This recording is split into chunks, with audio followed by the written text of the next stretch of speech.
Skadoosh.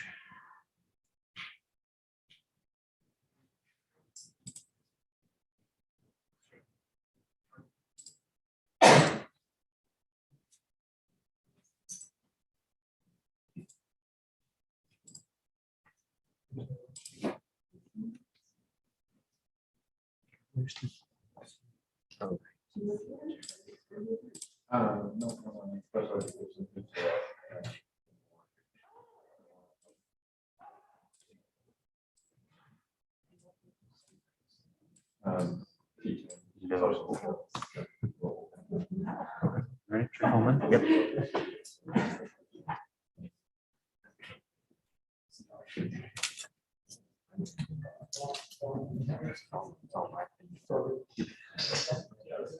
Oh, we can wait a second. He's going to make sure people are in. Company. And can you see how many people are on YouTube? Yeah. Oh, yeah. Because yesterday I was seeing about 20. Yeah, I look like one super this one, two. Yeah. This one, there were down to 5. But you know. Oh. Yep. Pretty good.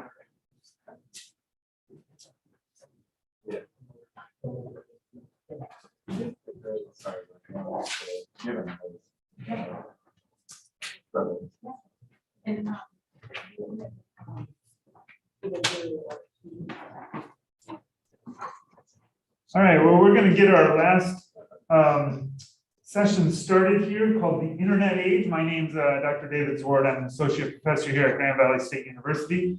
It's good to see you here. Our first speaker is Dr. Julia Surreal, an associate professor of history at Arizona State University. Her research focuses on Latin America, specifically the Rio de la Plata region of South America, and spans from the colonial period through the 20th century.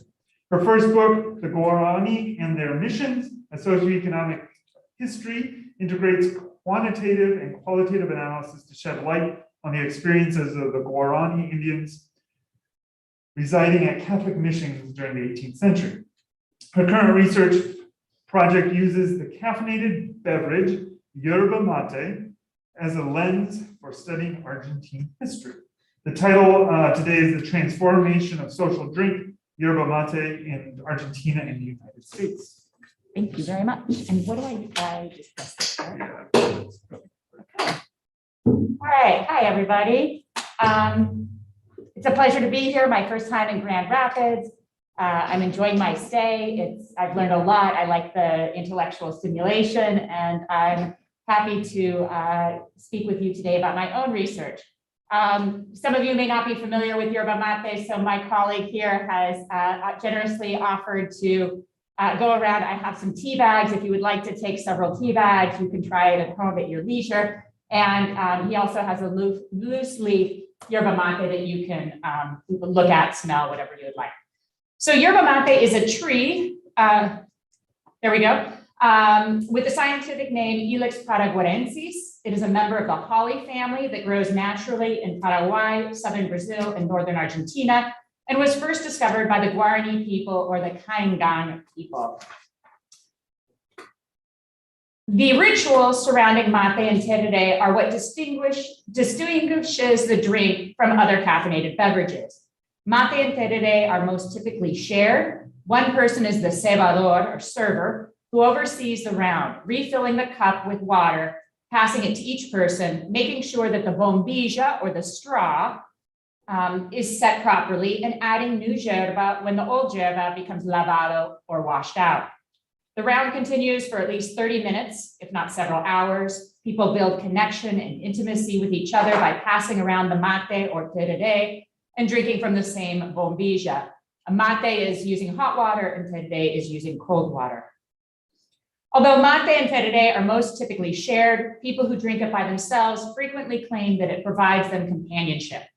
Drinking mate or tereré requires more engagement than coffee or tea. Instead of simply raising a cup and drinking from it, consumers have to stop what they are doing in order to pour water from a thermos into a cup, and then they purposefully raise the bombilla to their lips.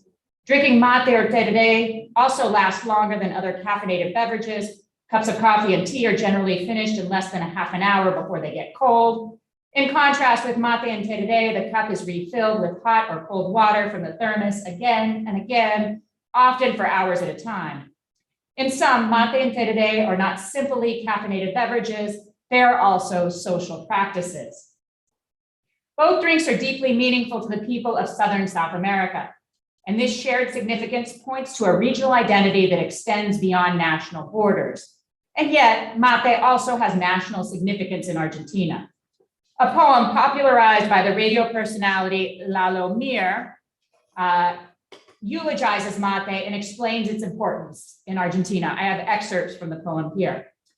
Quote, "It is not a beverage. In this country, nobody drinks mate because they are thirsty," unquote. Rather, as the poem describes, mate is an act of sociability. Quote, "Mate is exactly opposite to that of the television. It makes you chat when you are with somebody, and it makes you think when you are alone.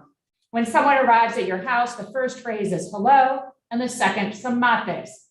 This happens in all of the houses, in those of the rich and those of the poor," unquote. And mate unites Argentines. Yerba is the only thing that is always in all of the houses, always. And if one day there is no yerba, a neighbor has some and gives it to you. Yerba is not denied to anyone, unquote. Furthermore, it fosters conversation, deep connection, and honesty. Quote, "It is the solidarity of tolerating those washed out mates because the conversation is good. The company is lovely. It is the respect for the times to talk and to listen.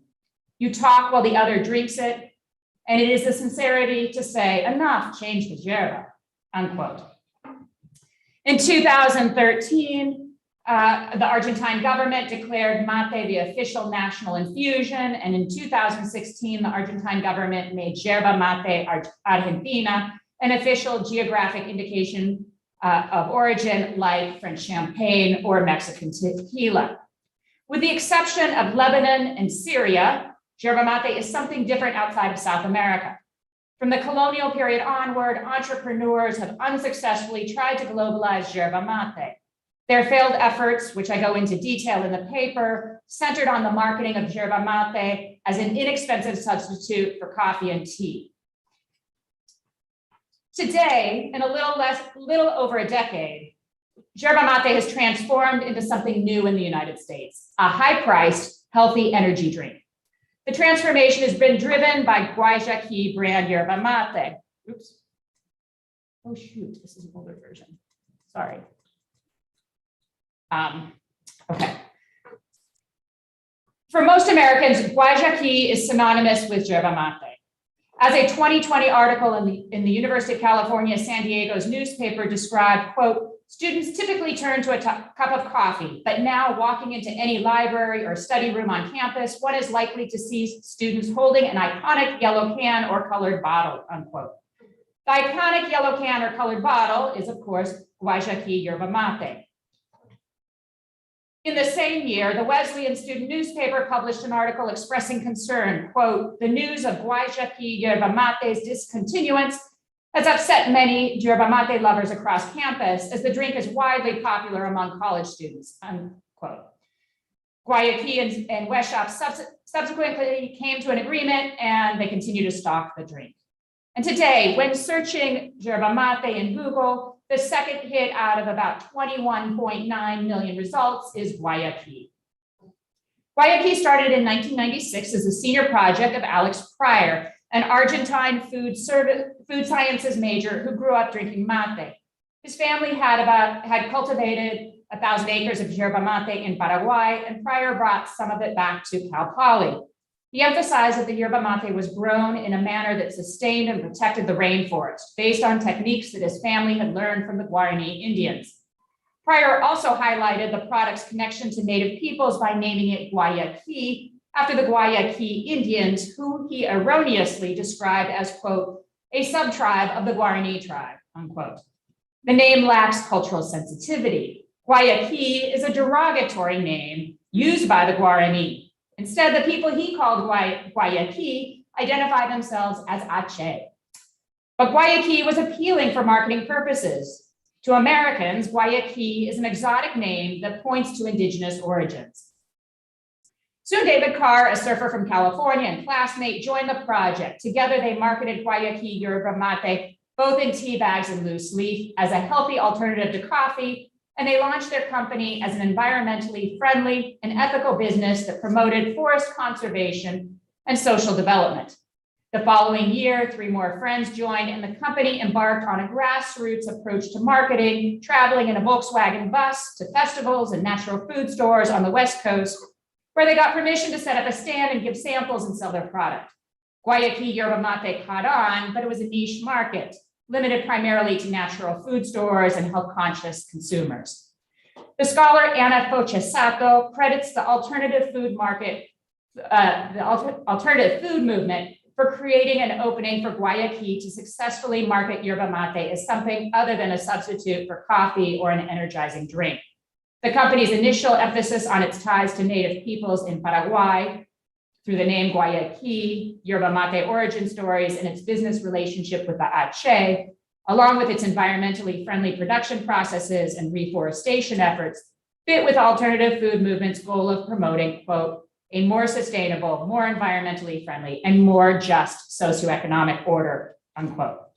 Indeed, in 2012, co-founder Steve Carr assessed, quote, we know that people become really passionate about Guayaquil because of the environmental and social aspects of our company, unquote. But being a company with an active environmental and social agenda does not explain why Guayaquil has been so successful at selling yerba mate in the United States. As of 2008, the $50 million US yerba market was split between 2 companies. Guayaquil had about 60% and Eco Teas had about 30%. But in contrast, today, Guayaquil is much more dominant, while Eco Teas is relatively unknown in the US yerba market. Both companies had a similar start in farmers markets and a similar initial profile. Here's the Eco Teas website as of 2008. Each fit closely with the alternative food movement, emphasizing that they were green businesses and that their yerba mate was organic and produced sustainably by small farmers. But notably, Eco Teas did not emphasize any ties with indigenous peoples. In 2006, the Guayaquil website especially highlighted these aspects of its company. The phrase, quote, experience Guayaquil's organic rainforest fairly traded yerba mate figured prominently on the center of the landing page, and the company overview summarized, quote, our name Guayaquil honors the Ache Guayaquil people. The Ache live in the subtropical rainforests of Paraguay, Argentina, and Brazil, home of the yerba mate tea. Guayaquil yerba mate is grown and handpicked below the shade of its native rainforest canopy. Notably, the company more respectively added Ache when describing the indigenous peoples for which the company was known. Viewers who wanted to know more about the company could click on a link that described the company's environmental and social activism in more detail, including its business model of market-driven restoration and its relationship with the Ache Guayaquil people. By 2018, references to Guayaquil's environmental and social impact and its connection to the Ache Guayaquil people no longer had a central role in the company's website. The new website was much cleaner than the earlier versions with single large images and less text. The landing page, which is the top half of this, cycled through 4 images with links to videos, none of which clearly address the company's environmental and social activism. The viewer could then scroll down to our, quote, our vision. Our vision holds that the yerba mate culture will power our market-driven restoration business model to regenerate ecosystems and create vibrant communities. The page did not provide more details. Instead, the viewer had to click on a link to learn more. Buried in its description of the company's market-driven regeneration, a viewer could click on a link about indigenous cultural identity that vaguely described a long-term partnership with approximately 1,100 families without identifying who they were. Furthermore, descriptions of yerba mate's indigenous origins were also absent. While the company's marketing efforts stopped emphasizing environmental and social justice activities, representatives of Guayaquil have never shied away from highlighting such activities in interviews. When talking about the company, both co-founders and other spokespeople frequently go into detail about various aspects of Guayaquil's trademarked, market-driven regeneration business model. Such activities have some appeal for consumers, but other factors have been more important in Guayaquil's success. New product offerings played a key role. In 2008, when the US yerba market was split largely between Guayaquil and Eco teas, yerba mate was consumed primarily as a tea. Eco tea's most popular product was loose leaf yerba mate, and Guayaquil's best-selling products were yerba mate tea bags in addition to the loose leaf. But Guayaquil was beginning to change the market. While Eco teas continued and continue to this day to sell only yerba mate tea bags and loose leaf yerba, Guayaquil started selling individual servings of yerba mate as an iced tea in glass bottles in 2005. The company made this change after concluding that people wanted something fruitier and sweeter and more convenient. As co-founder Steve Carr described, quote, "A lot of people wanted the benefits of mate, but they wanted it made for them and mixed with fruit juices and other things like that," unquote. In the following year, the company began distributing its products nationwide. In 2009-10, the company launched cans. And according to David Carr, quote, "Things started changing because we realized that people buying this are younger generally or don't want to drink energy drinks that are unhealthy," unquote. This move into new yerba mate products was successful. By the end of 2009, the company's revenues were growing by 30% annually, and its products were sold in 6,000 stores. Another important aspect of Guayaquil's marketing efforts is its promotion of yerba mate as a healthy energy drink and something different than tea and coffee. Sold primarily in individual cans and bottles, yerba mate is consumed differently than the other drinks. In more closely resembling an energy drink, it more closely resembles an energy drink, but the marketing and higher price point imply that Guayaquil is healthier and higher quality than mainstream energy drinks. As David Carr explained in a 2015 article, quote, "A lot of our growth is coming from people leaving the artificial energy drink segment. We don't even market ourselves as energy drinks. That's too simplistic of a definition. We're about clarity of mind, energy, well-being, and health. We are very focused on just the yerba mate itself," unquote. This fits with Fochesato's assessment that Guayaquil has successfully promoted its yerba mate as a superfood.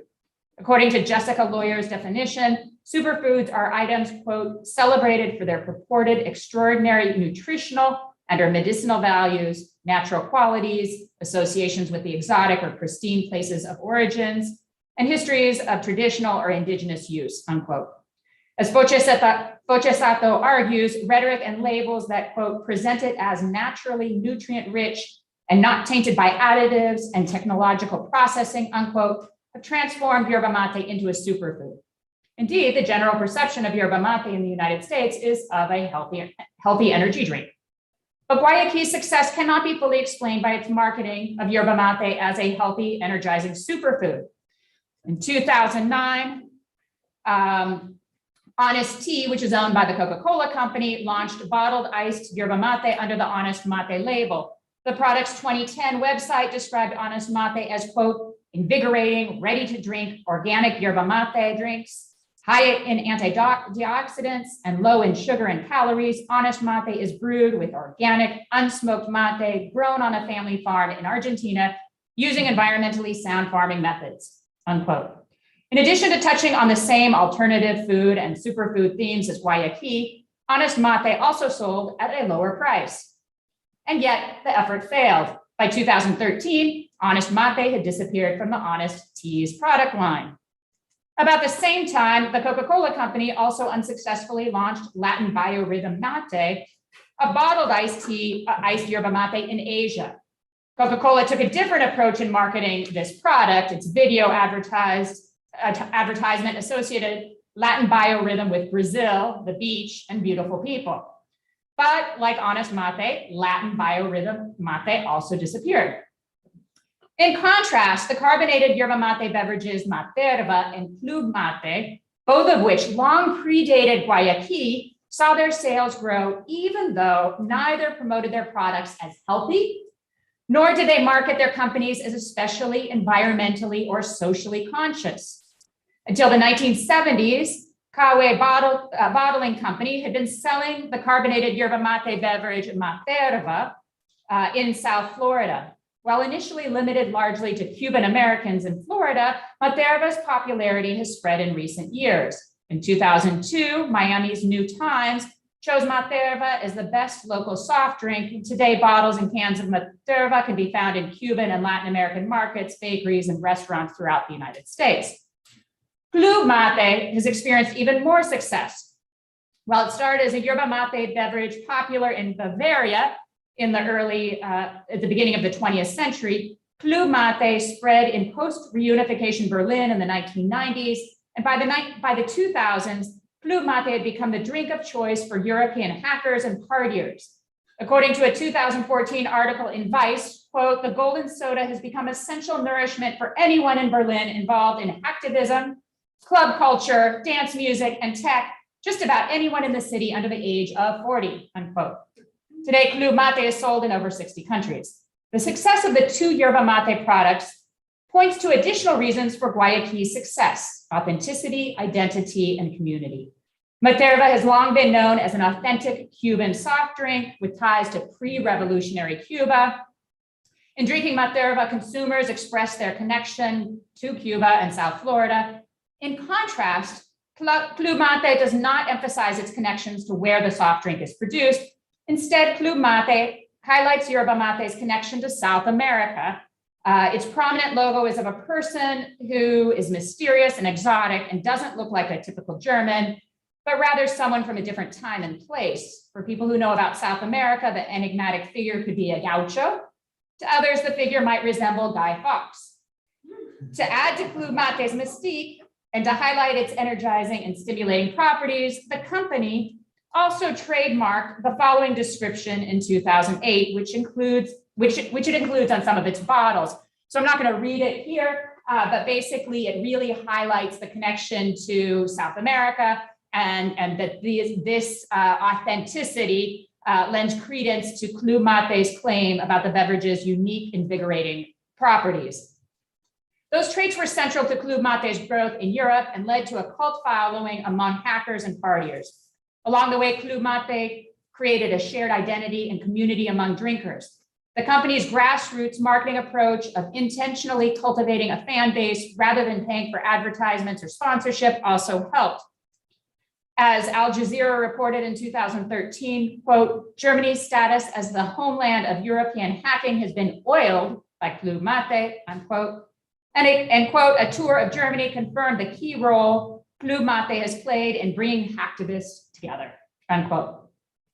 Authenticity, identity, and community not only help explain Materva's and Club Mate's successes, they also help explain Guayaquil's success in the United States. And furthermore, they are factors closely associated with yerba mate in South America. Like Club Mate, Guayaquil used non-traditional grassroots marketing to sell its product. And in doing so, the company created an aura of authenticity surrounding its brand. Larry Shadget, who has been the manager of Sunshine Market, the University of California, San Diego's bookstore for 10 years, was surprised by Guayaquil's success. He remembers the store first started stocking Guayaquil, and Sunshine Market only sold 2 cases a week, and it didn't seem like the product was catching on. By 2020, Guayaquil's products filled an entire refrigerated wall that needed to be restocked daily, and Sunshine Market sold between 75 to 100 cases a week. Instead of relying on commercials and advertisements and mainstream press, Guayaquil built a following by giving away samples at festivals, concerts, and events. It actively utilized social media such as Facebook and Instagram to publicize the company and its products, and it got social influencers, musicians, artists, YouTubers to publicly consume Guayaquil yerba mate. Such marketing efforts appeal to young people, especially college students, and the grassroots marketing approach reinforced Guayaquil's counterculture personality and fostered authenticity. Guayaquil has also cultivated authenticity by marketing yerba mate not as an inexpensive substitute for coffee or tea, but rather as an exotic energy drink with South American origins. The Guayaquil logo, it's on the front, which figures prominently on its labeling and promotional materials, has a wreath of leaves surrounding a circle with the continent of South America prominently in the middle.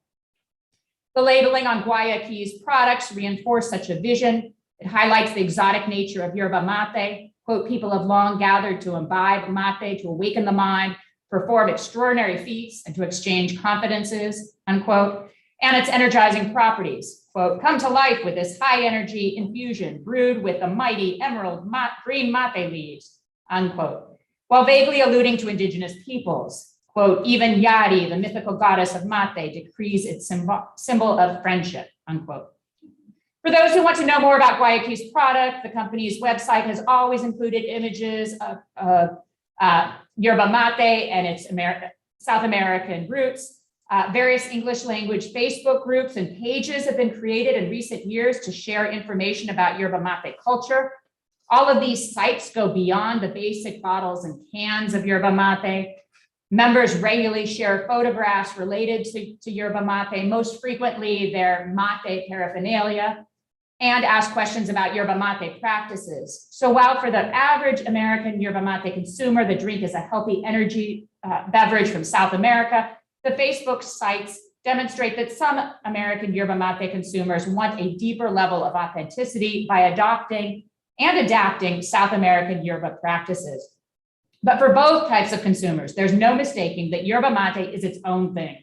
It isn't coffee or a type of tea. The name yerba mate is central, and it is widely known to be from South America. Rather than appeal to the entire population like in Argentina, Guayaquil has successfully marketed yerba mate to a narrower group in the United States, young people, creative types, and adventure seekers.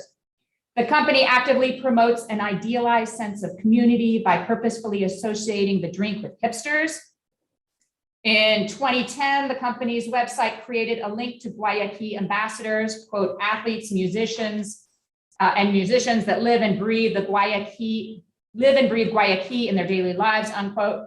Guayaquil continues to highlight these model yerba mate drinkers, now called collaborators. Notably, in cultivating identity, Guayaquil has moved away from emphasizing its efforts at affecting positive social change and environmental conservation in South America. The hipsters who drink yerba mate in the United States do not primarily see themselves as hardcore environmentalists or activists. Rather, they like to think that they are helping to address these causes through their consumption practices, but they don't want to be weighed down with the details. Instead, oops. Oh, you can see here at the bottom, they're fine with the simple keywords as organic or the various symbols that you can see at the bottom of the bottle, that those suffice. Guayaquil has actively worked to build community among its yerba mate consumers. In Argentina, the sociability of sharing mate obviously builds community. Even though yerba mate is not actively shared in the United States and instead consumed individually from a bottle or can, Guayaquil has created a sense of community among yerba drinkers. Guayaquil's website has always included references to mate and how it is shared. Starting in 2018, the website also included a link that invited viewers to become a university ambassador, who it describes as, quote, someone who shares and serves yerba mate across your university campus and the social network that you're involved in, unquote. Encouraging consumers to share yerba mate with their friends and peers fostered a sense of community and connectiveness. And by highlighting this role along with the company's collaborators, Guayaquil invites consumers to be part of a network of cool people who drink your Guayaquil. The sense of community extends beyond Guayaquil. The various English language Facebook groups about yerba mate that have appeared in recent years have huge numbers of members. The biggest is Yerba Mate Underground with 3,700, who many of them post regularly and then respond. The combination of authenticity and community has been key to Guayaquil's success. In contrast, several mainstream companies have tried unsuccessfully to launch their own yerba mate brands. In 2016, PepsiCo launched Brisk Mate as an energy drink targeting gamers, but by 2018, it had disappeared from the marketplace. Likewise, Coca-Cola launched Monster Dragon Tea Yerba Mate in 2019. It disappeared in the same year. Other companies have been more successful. This is Rockstar Energy Drink, launched Yak Chak in 2017. It tried to seem authentic, but such efforts were largely superficial and based primarily on copying Guayaquil. Like Guayaquil, Yak Chak uses an indigenous name. a term used by the Quechua people of the Ecuadorian Amazon, where yerba mate does not grow and is not widely consumed. Its original cans also look a lot like Guayaquil's, colorful and exotic and based on the color yellow. Yachak's early website also highlighted the company's environmental fair trade efforts and social change projects like did Guayaquil.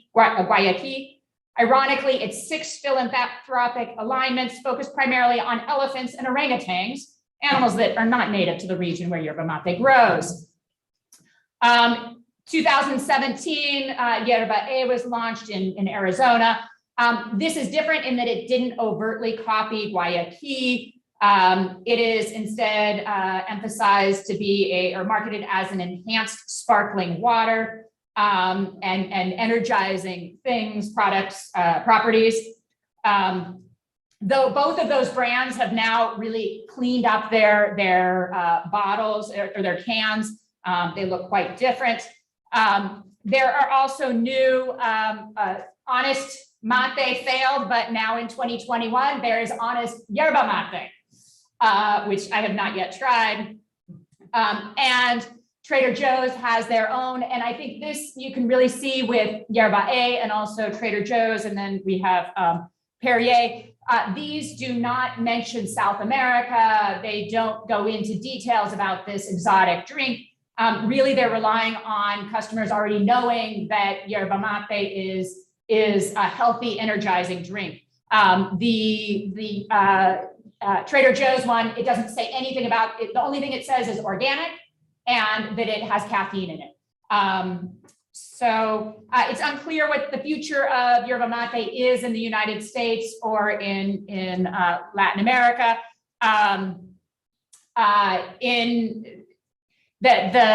Whether these other brands will be able to compete with Guayaquil, or is yerba mate really just Guayaquil? There's interest about mate, but it's a shared beverage, and so I think, especially in the time of COVID, that's probably not going to become popular. Individual cans and bottles of iced yerba mate or carbonated yerba mate probably won't spread in South America, but there is this mate leal, which is popular in Brazil. With COVID, it's also changing because mate and tereré are typically shared and you drink from the same bombilla. And now it's encouraged that you still drink mate, but that you don't share the bombilla. People share within their close family household, but now people can share sharing the thermos or just drink mate together. I don't think that there's any chance that mate will end as a practice overall, though. Thank you very much.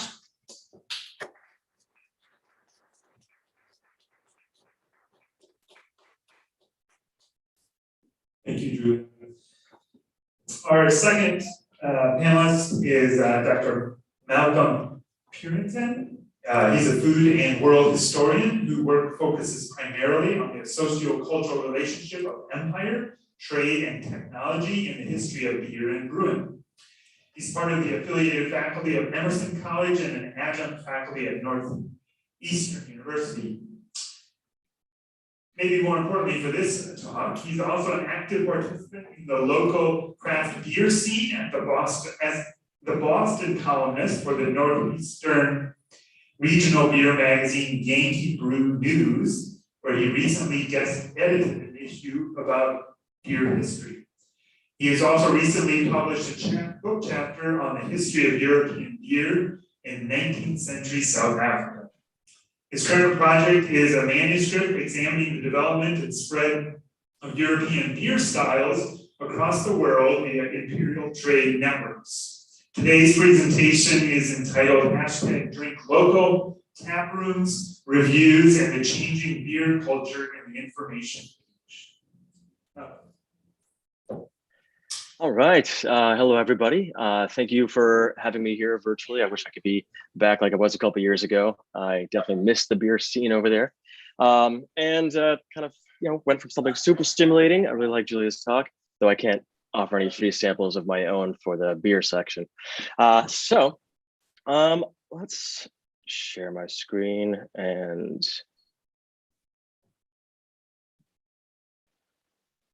all right.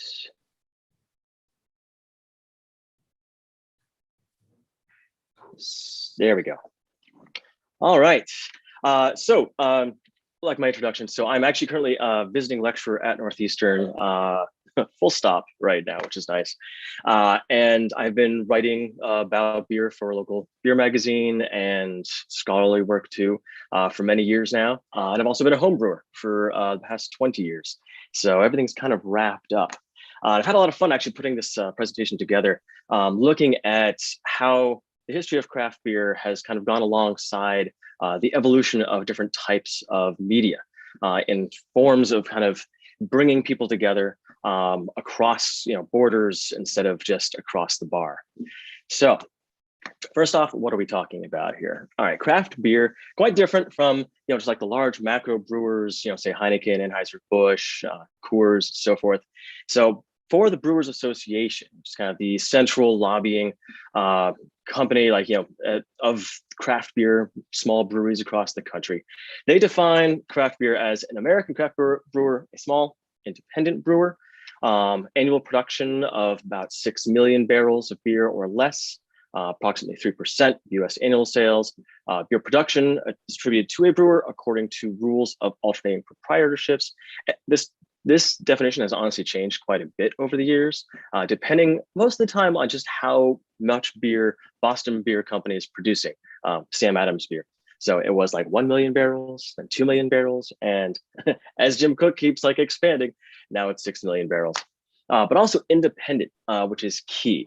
So less than 25% is owned or controlled by a beverage alcohol industry member that is not itself a craft brewer. So, Founders now being owned by, is a subsidiary. Same thing with Lagunitas and a number of breweries across the country that have been pretty much entirely bought up by very large international beverage companies. So also something they just added a few years ago was the brewer has to have a TTB brewer's notice and actually has to actually make beer. So early craft brewing.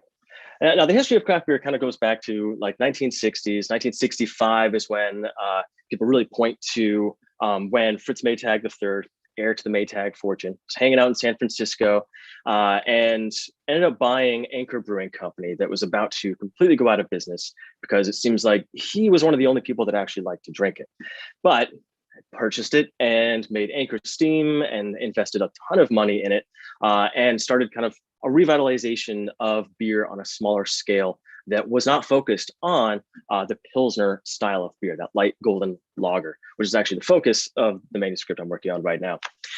So 1965, then it's a very slow growth because we don't have the opportunity for smaller breweries to really make an inroads. And New Albion Brewing Company comes about in the late 1970s in Northern California. And one thing that was kind of pushing people away was that, well, no one was really paying attention to anything but just beer was beer. I mean, people were traveling from New York City all the way to Colorado just to get some Coors in the 1970s because it tasted better than the Budweiser that they were drinking elsewhere. So New Albion was like a new step in the direction of small independent brewers.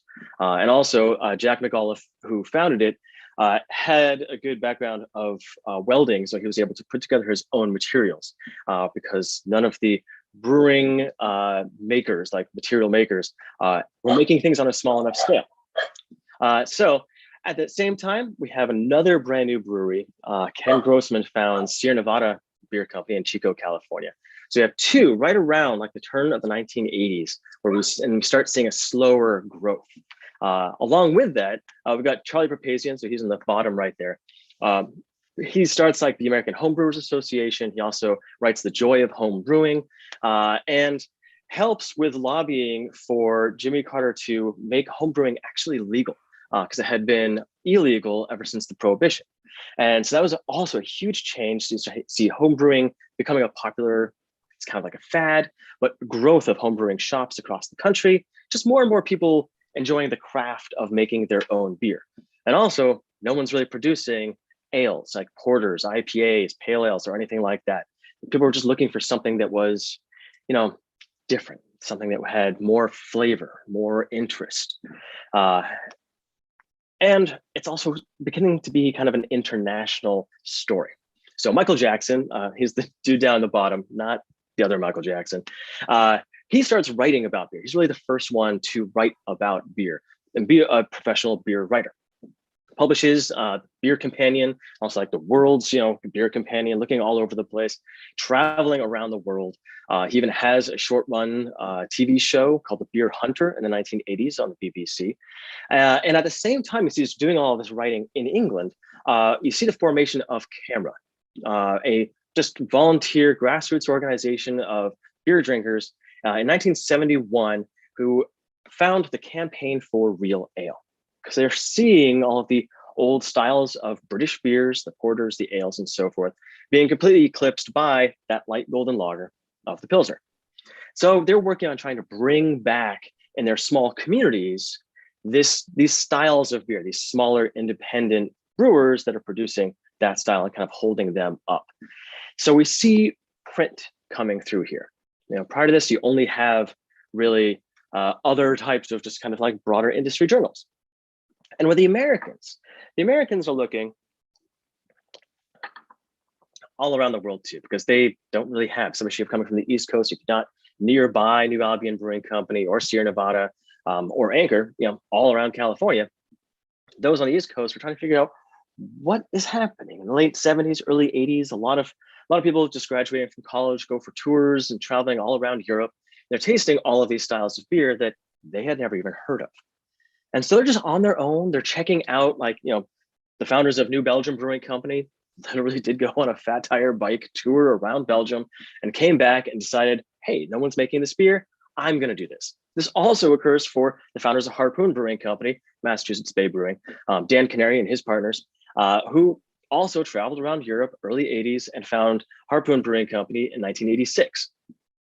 In the midst of this, Charlie Papazian, with his American Homebrewers Association, starts expanding the homebrewing association, with printed publications, and has the very first Great American Beer Festival in Colorado, because Papazian's situated in Boulder. So Denver, we've got the first GABF in 1982, and with no judging until 1987. It's a very slow growth at this moment. You only have printed publications going out through the mail. And we start seeing people like Jim Cook with his founding of Sam Adams Beer in 1986 too. He starts showing up, and once the judging starts, he decides he wants to win. And he goes in there, instead of just a bunch of people kind of sharing mostly homebrew, he comes in with his beer as well as swag. He's handing out, hats and shirts, and he has beautiful people, serving his beer, because all the judging was done by the beer, by the people who were just coming to the festival. So not by the professional beer judges as they would be later on. So you see a transition right here of a broader community coming together across the entire country to share their experiences as well as their beer in person. So the media is still very, very limited. So bring out the periodicals.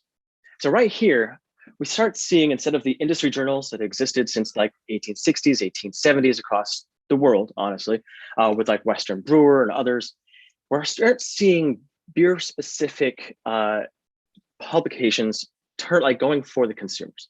So all the ones prior to this have been focused on the beer producers. So the brewers, like the larger industry runners, trying to figure out the styles, the economics, the stats, all of this. But now we're seeing some journals come out, periodicals that are targeted just for the beer drinkers. It's a totally different type of market. So we start seeing, All About Beer coming out in 1979, ended in 2019. We see the establishment of the Brew News. So I write for Yankee Brew News, but there's Brew News from Mid Coast, Rocky Mountains, Northwest, across the country. And it is newsprint. The Yankee Brew News is just newsprint. It's free. It's all over, but it's just free at different homebrew shops, at different breweries, and just anybody who kind of be able to imbibe some beer and want to pick up something to read. So this is now print. You could get this by mail, via subscription, and it's being shared. People are now being able to see themselves as part of a community, a society of craft beer drinkers, separate from people who just drink beer. These are the craft beer drinkers. And they start building the stories, start building the narratives, So this is Jim Cook at the top, Ken Grossman on the bottom, so Sierra Nevada, and Sam Adams. They're needing to, as they're recognizing the consumers are now becoming more educated in what they're drinking, becoming more educated in the different styles of beer, and they're becoming more, choosy. They have more choice in what beers to bring. And so these early, like first wave craft brewers start building their narratives, start building their stories in order to be able to pass those easily by print, but also by word of mouth. So Jim Cook always talks about, like, he found his great grandfather's beer recipe, and he was guy got his MBA at Harvard and was a businessman in Boston, and then he makes this old recipe in his kitchen and starts carrying around beer wrapped in ice in a briefcase around Boston to get people to start try and buy some of this beer. So you see need for more pull. You see more events like the GABF, smaller local beer events like state-run beer festivals by the growing number of craft brewer guilds in these different places. And you see a growth of some beer tourism. Helping out with this is, so this is an example of Yankee Brew News, is the most recent edition.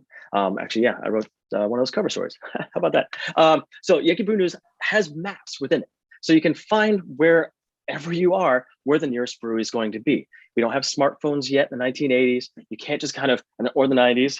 And so you're able to follow these paths around each state to find all of the different breweries. And periodicals like this are able to tell the stories of those brewers, talk about what the local beers are, what the next ones coming out are going to be. And it kind of brings people even more together. The spread of beer tourism, but specifically through print. Slowly, this changes. Because we start seeing the growth of internet forums. One of the very first, 1992, very UK specific still, the Oxford Bottled Beer Database. It's just forums for writing down what beers you've had, where you've been to, a little bit of tap on the shoulder, being like, hey, I've tried that. I'm the one that did that. And then you start seeing ratings as well. So Beer Advocate, so this is Jason and Todd Alstrom right there. Beer Advocate comes out, and they were just in college. They just wanted to create a website that becomes absolutely massive in the history of craft beer. But they're just hanging out, just trying to find a place to talk about beer, a place to reach out to the broader community through the internet and through the United States. And it works. They start rating different beers, different breweries. People are just talking in this open forum. We see it, the next one, we see in 2000, ratebeer.com, which is fully owned by Anheuser-Busch at this point in 2017, but has 11 million plus ratings today. Same thing with Beer Advocate, millions upon millions of ratings of different types of beer. And so the sociability of beer is not just, going to a beer festival. It's not just going to a brewery, talking with people in your circle, your in-person circle. Now it's spreading across the world through the web. And we see craftbeer.com starting in 2009 by the Brewers Association that starts to be like, oh yeah, we kind of have to get on this too. So Brewers Association, again, the top lobbying arm of craft beer. So tied with this is also the growth of craft beer, just the number of breweries in general, which is absolutely massive. I mean, we're looking at right here, this is 126-year brew count. So you got Prohibition, you see the low number of 89, late 1970s, and you see that massive growth beginning in the 80s, slowly, then around 1990, starting going much, much higher. We see a dip in the early 2000s, and then just astronomical growth after 2010. And just to frame that a little bit more, you can see just how much of a growth starts in 2010. And, nice little rise, but we're still, right now, we're at about 800 to 8,800 breweries in the country. We have far surpassed any other moment in the history of the country for beer. Now, why is this? How does this come about? And what role does the media play in it? So 2008, the recession. This is a really key point in the history of craft beer because it is a complete game changer. As you can see right here, so we've got the GDP that plummeting. After that, so many people lost their jobs. It's not the Great Resignation we have now, but it's a moment where people are trying to figure out what they want to do. Where do they want to go? What they thought they had their job, they have now lost it. A lot of people moving back home to live with their parents, and just kind of trying to reconfigure what their goals are with life. And a lot of them go into home brewing. And they start thinking, hey, I could have a brewery too. And we see so many people starting to produce beer. Why not brew? I mean, tied with this, we have changing laws. We have a lot of kind of laws coming in that are grandfathered that you have to have food, so you have to have a brew pub, or you have to distribute your beer. There's no way to bring people in. They can have a little bit of taster of whatever beer that is, but they're not allowed to actually sell beer on site for consumption. This is part of what changes after 2010. So there's also changing laws for ABVs, saying like, you can only have, 3 to 5% alcohol. I remember in Vermont, I think it was in 2008, where it was like, okay, now we're going to up that level to 11%, keep it closer to what wine is allowed to be sold at. So we see changing new laws, pint laws, farmers, brewers, pouring law, on allowing for that on-site consumption for the first time. I mean, this is a huge change because now the breweries themselves are becoming the destinations. They're not focused on brewing beer and then sending it to the middleman, to the distributor, out into the world. Now they're trying to bring people in. And strangely, this is something I discovered while working on this. Almost all of this occurred in 2013. I need to do more research to figure out exactly what was going on right there. A lot of these laws were passed in 2012, but most of them went into effect in 2013 across the country, whether you're in Texas, South Carolina, Massachusetts, New York, happens in Oklahoma. But what this is the beginning of the taproom scene. It's the taproom model for breweries, which allows them to really control not just what people are consuming, but they control the freshness. That beer's not going to be sitting on a shelf for several months at a time. And they're bringing people in. Like this sociability, people are learning about not just the beers and the brewers through, say, Beer Advocate or ratebeer.com, but now they're learning about the beer from the brewers themselves in their tap rooms. And that money is going straight from, they're pouring it out right behind the bar and everything. And now they're able to sell that straight to the consumers. So they're able to control their stories as well, adding to kind of the social aspects. Something that also I found interesting, we also see the growth in food trucks at the exact same time. If you're going to a brewery, going to a tap room, most times you will always see a food truck there because they're not going to be producing. It's not a brew pub. It's not part restaurant, part brewery. It is a brewery, and then we have food trucks coming in. So we see also with the Great Recession, we're seeing a rise in people's different perspectives on what their life is going to be and how they want to employ themselves. So we see a big push for food trucks and growth after 2010 as well. This, an interesting little piece right here from this article from 2014, tying the rise in food trucks to the iPhone, because the sociability. Now we went from print, then we went to internet forums, and then we have the smartphone, where now we can look on those websites, but we can also have the apps.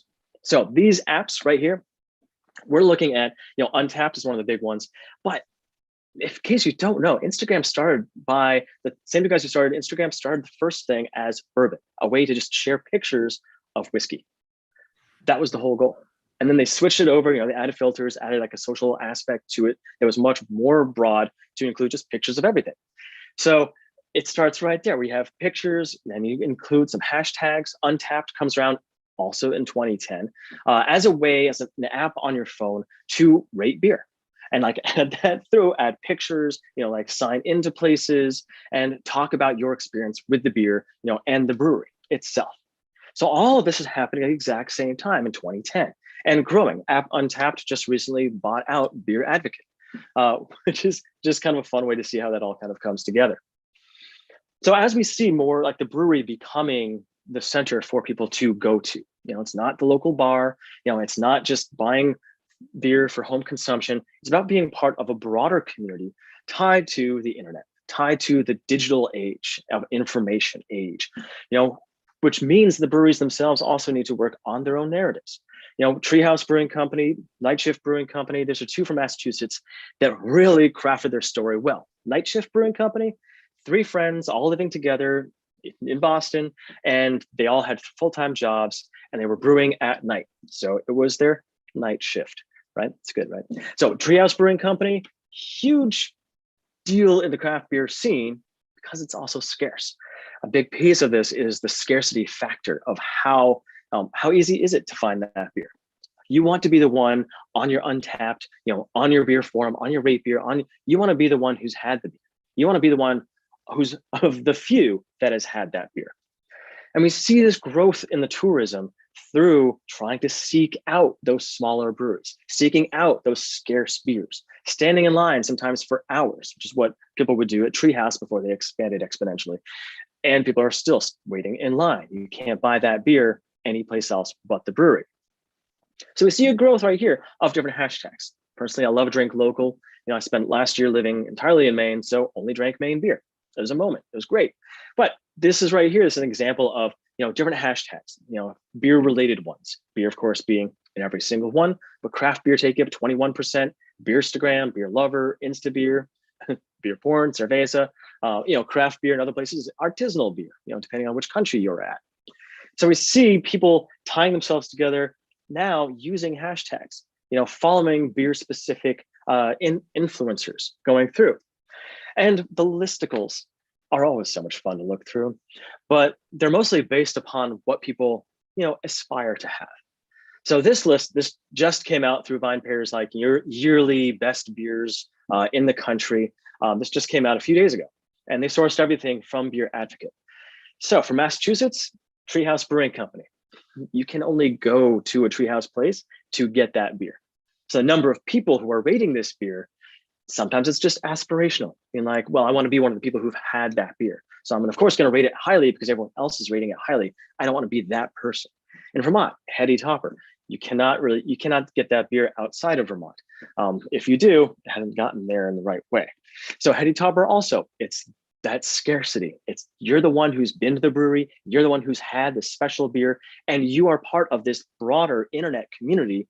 So you can showcase and show off yourself as a craft beer consumer.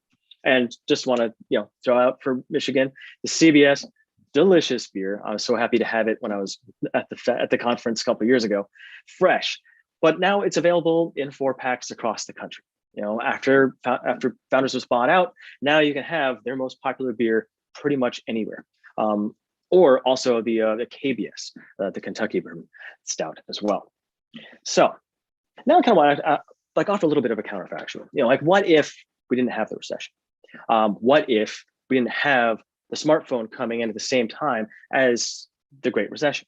What if we did not have the social media aspect for bringing people together? I mean, would we have just a greater spread of periodicals? Would it always still be in print? Would the craft beer industry be what it is today without the information age, without these ways of internet sharing to be able to be part of a broader global community of craft beer drinkers? And just Lonely Planet, right? They do have their own print, the Global Beer Tour. So would it all be focused on that? Look at these pictures right here, the top one, Treehouse Brewing Company. So they start off as a very, very small, it's an independent operation. People would just show up, stand in line for a while. People would honestly bring beer to stand in line to share that beer with the people that they were sharing the line with before they even bought the beer. The bottom picture is their current facility in central Massachusetts that is huge, and you can still see a line of people waiting to get in to get their beer. They've worked on a very specific business plan to keep the scarcity alive and keep that interest going through Instagrammable pictures and artwork and specialty releases.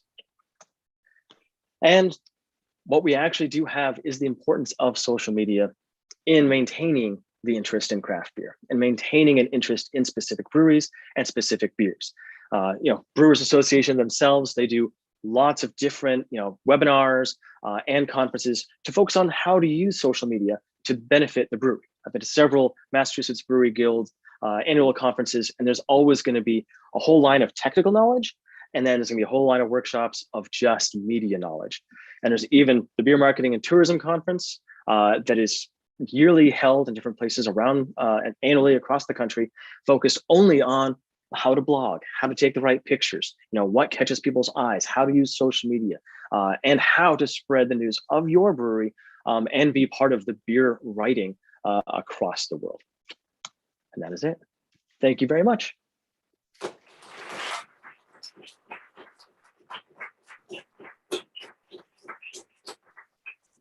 Thank you, Malcolm.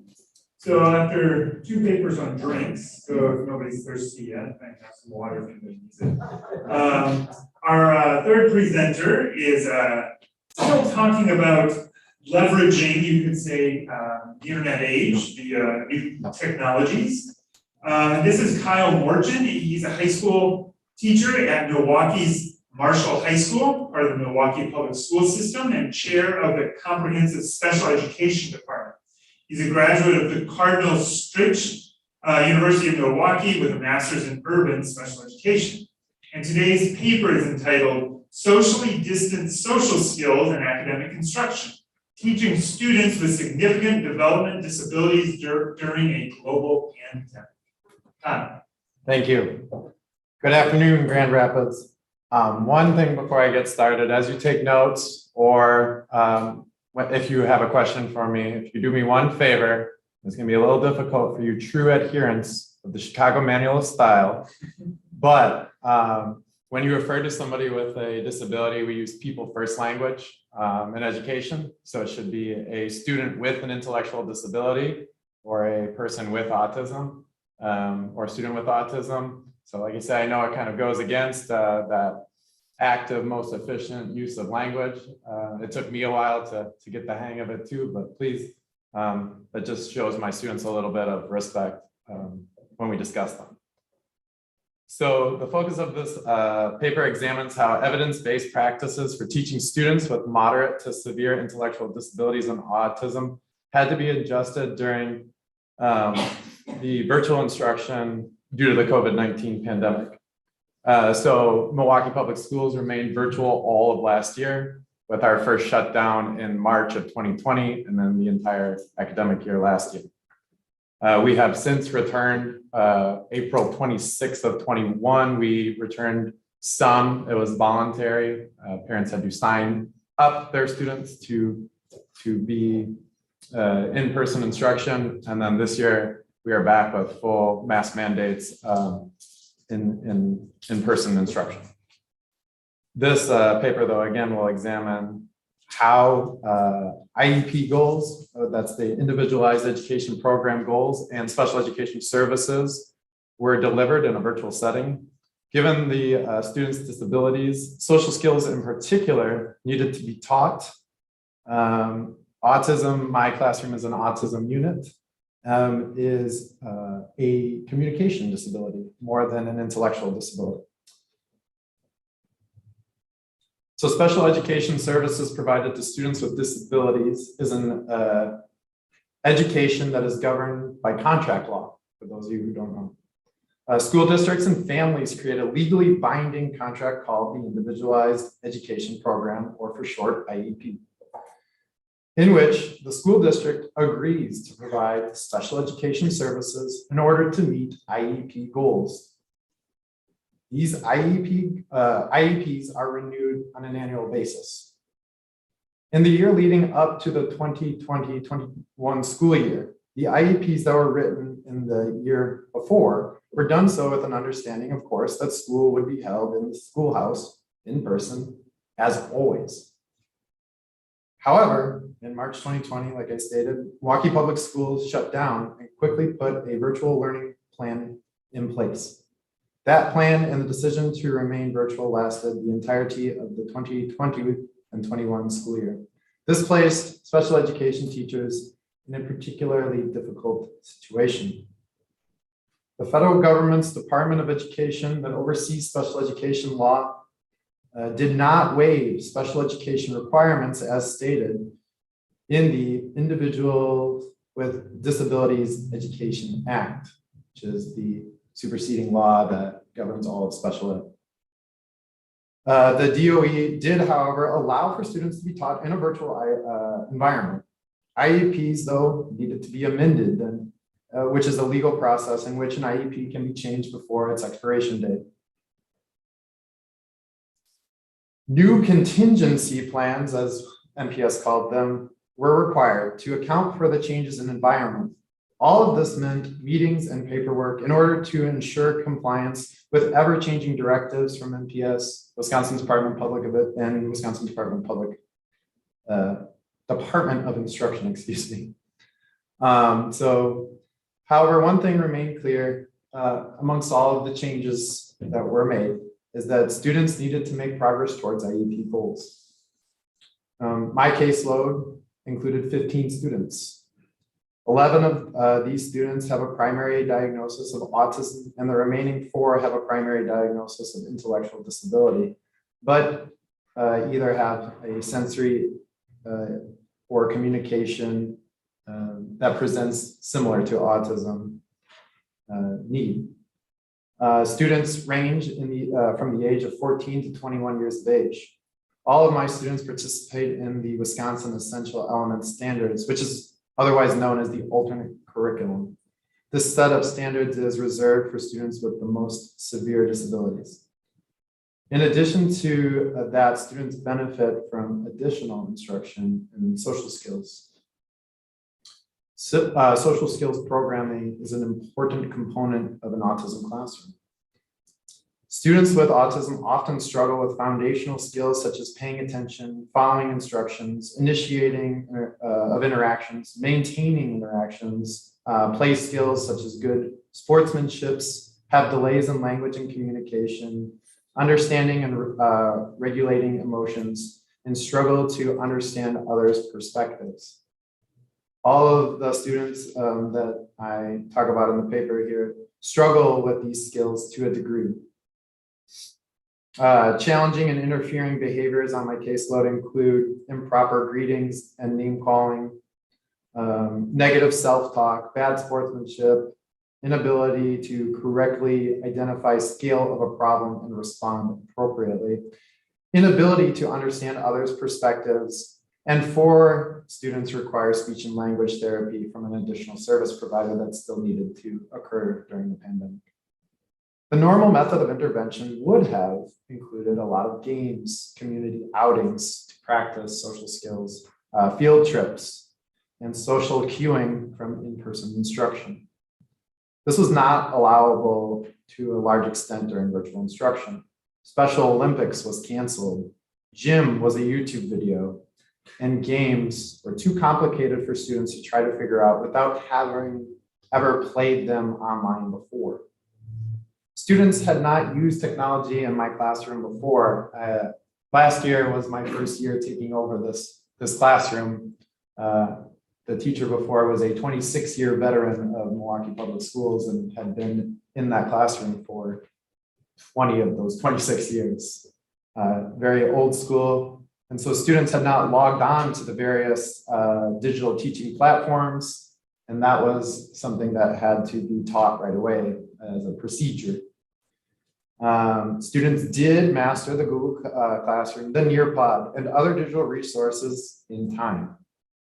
Other adaptations were made in order to meet student needs in social skills programming in particular. So again, procedurally, we had to change what we were doing, right? And so then we could begin to adapt the evidence-based practices to make sure that students could make gains. Social modeling by the lead teacher, myself, our paraprofessional, and other support staff was possible on the virtual platform. Webcams and Chromebooks were provided to each student and staff member and allowed social modeling to continue. So that was one practice we could continue. In combining elements of social modeling, social cueing, and video modeling, the video chat became a powerful tool. While there were Wi-Fi issues and students did not always turn their cameras on, staff members used elements of the above evidence-based practices in order to facilitate direct instruction of social skills such as proper greetings, handling rejection and wrong answers, dealing with frustration, and emotions identification. Another social evidence-based practice we were able to adapt was the social narrative. It was easily adapted to a virtual environment. So social narratives are an important tool for reducing the frequency of a challenging and an interfering behavior. It allows the learner to understand the consequences of their behavior. It teaches cause and effect relationships, which is something that my students do not always understand right away. It provides the learner with other possible solutions to correct the social error that they are committing. The evidence base suggests a writing of a 2-to-1 ratio of declarative to imperative sentences. Displaying the narrative had to be slightly adapted. Generally, we do this in a corner of the classroom, one-on-one with a student.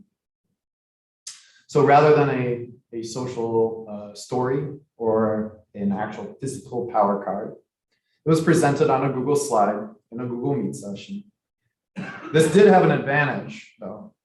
Using the social narrative then could be done in a breakout room and created a one-to-one environment not usually achievable in a large public urban high school, quiet, one-on-one setting. The ability for this intervention to be carried out with a high level of fidelity yielded great gains for 2 of the students who used power cards. Student A increased his overall focus on conversation and instructions, while student B reduced his name calling of other students. He likes to make up nicknames. They're hilarious, but very inappropriate. Time delay strategies were easily adapted and were paired with discrete trial training methodologies. This helps students make meaningful gains in such skills as knowing their addresses, using an analog clock, and learning idioms. These academic and life skills were in fact IEP goals for many of my students. These were but a few of the strategies that we adapted to make gains in academics on the virtual platform. Students had to learn new modes of communication to continue to make gains in their social skills to interact with each other. Many of my students, again, have social skills and behavioral goals that had to be met due to the Department of Education's ruling. Goals could be amended through that legal process of the review, revise, the amend. But again, then we had to meet virtually and change them. Some social skills did have to be left unmet. Technology was the biggest factor. Although my caseload is 100% on free and reduced lunch, they all had access to a Chromebook and were given internet access through local utilities. However, none of my students were familiar again with logging in.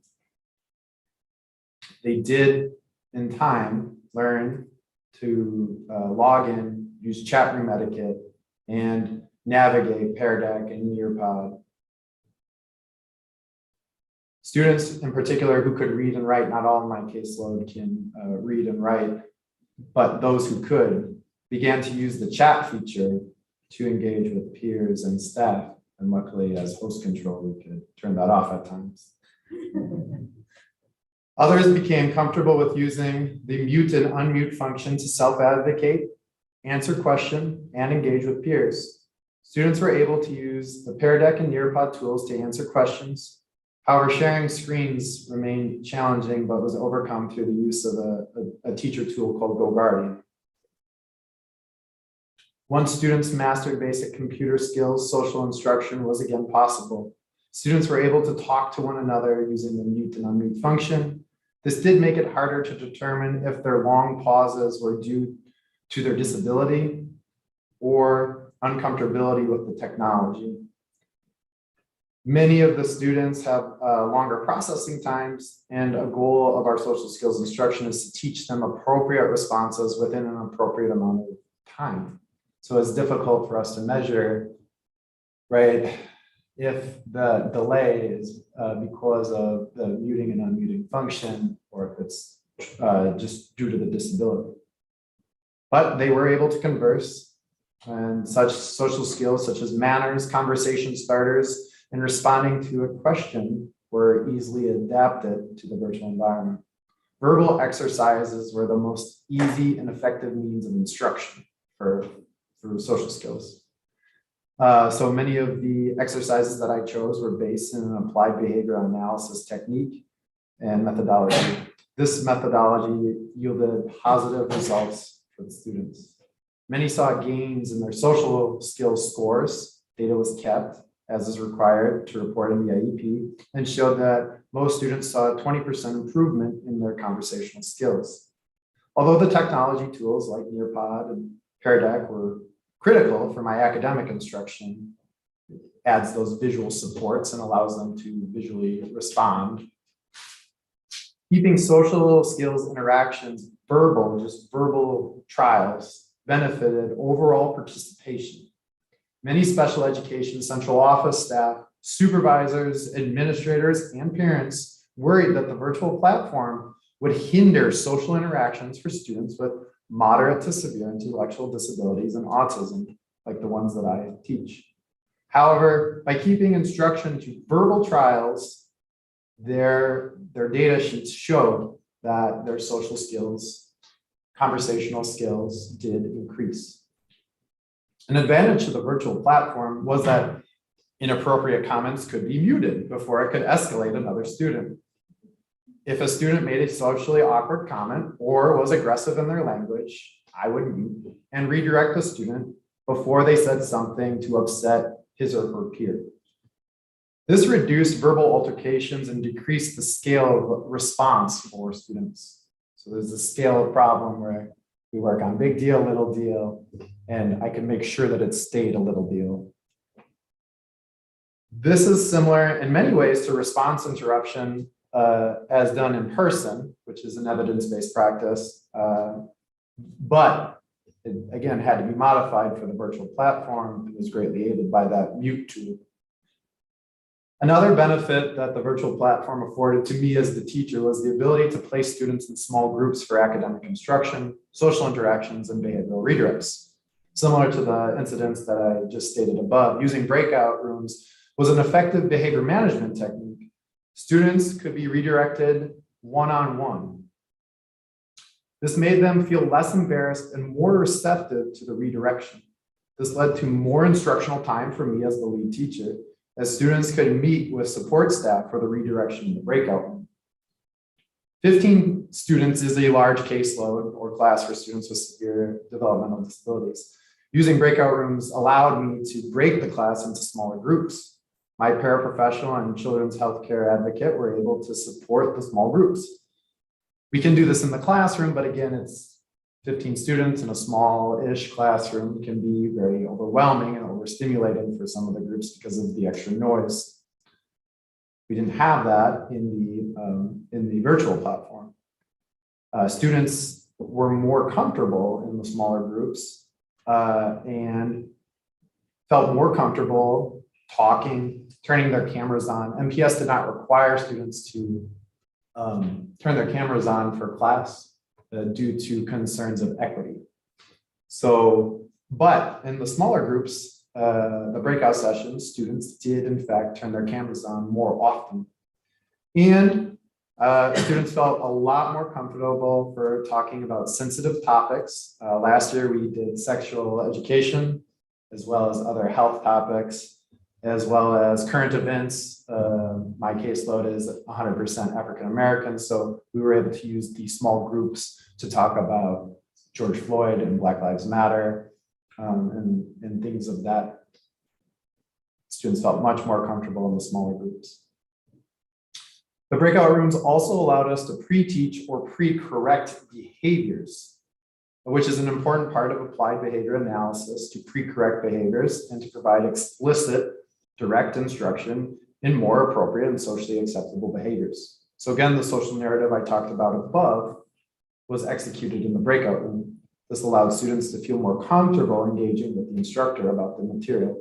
Comprehension of the social narrative remained high, and the breakout room allowed for less distraction, more support, and again allowed the student the privacy to discuss his or her behaviors.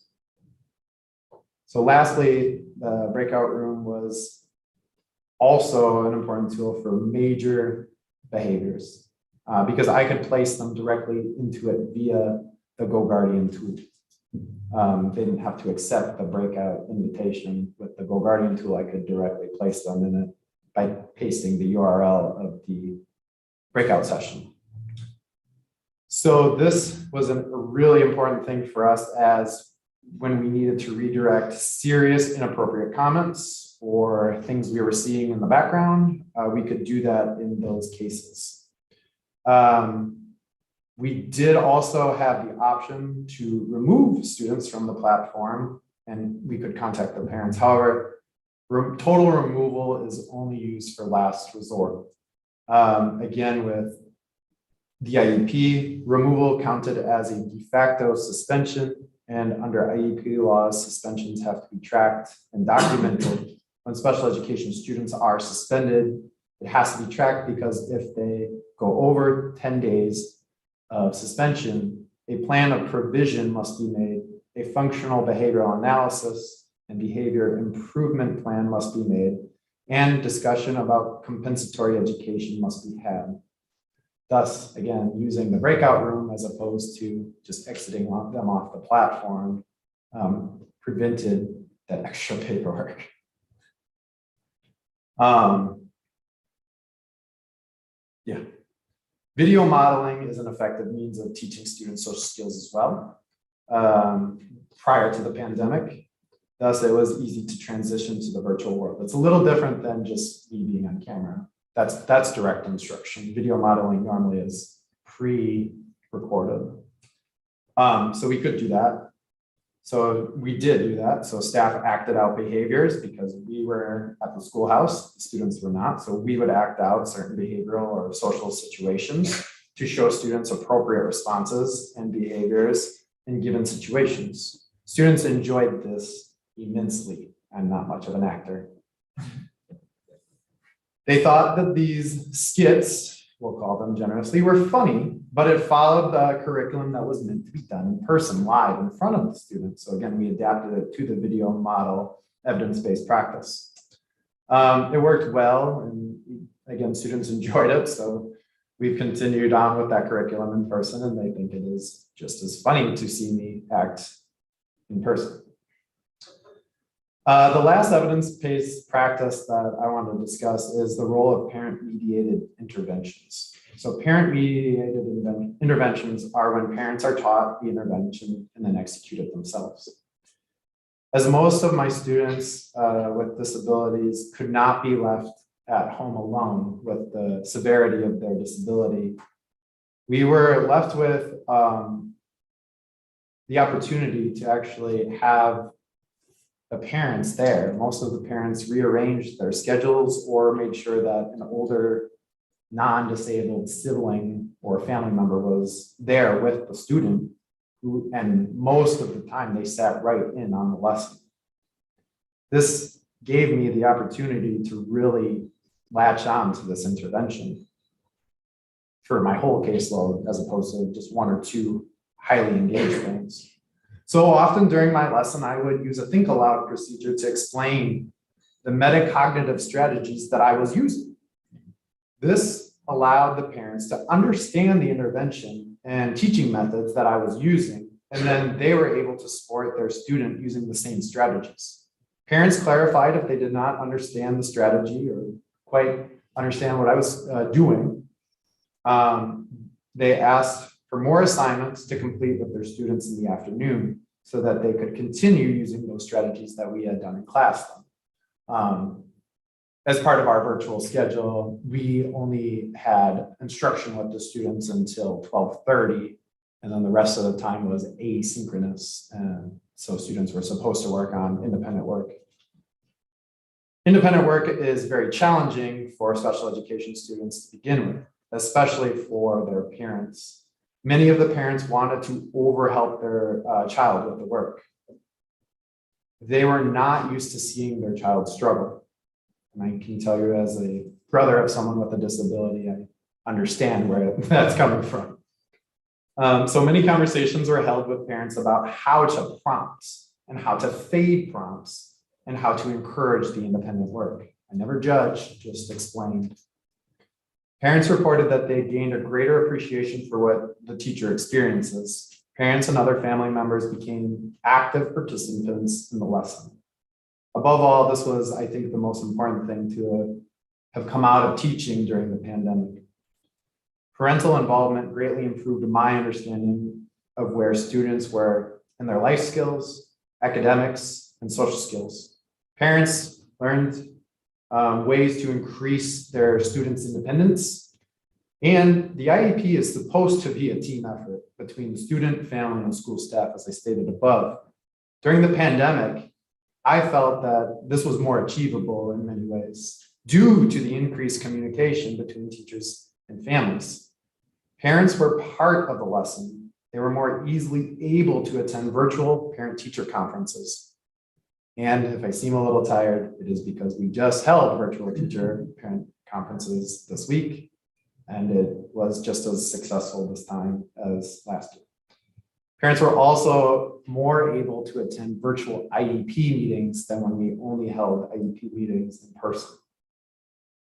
Parents also had a better idea of where their students were in their skills and able to speak more authoritatively during the IEP meetings. It is my hope that these trends will continue. The pandemic certainly brought about challenges and changes to the standard way of teaching, learning, and communicating with families. However, with careful planning, evidence-based practices were adapted to the virtual teaching platforms. Progress was made. Students learned how to communicate with each other, and school staff learned new ways to communicate with families. Students came back to school this fall, like I stated. Their sociability has increased. They are very excited to be back in person. They continue to improve their conversational skills that we started on the virtual platform. They are more willing to try to interact with each other and with students from other classes. Again, I hope that these trends continue. Thank you.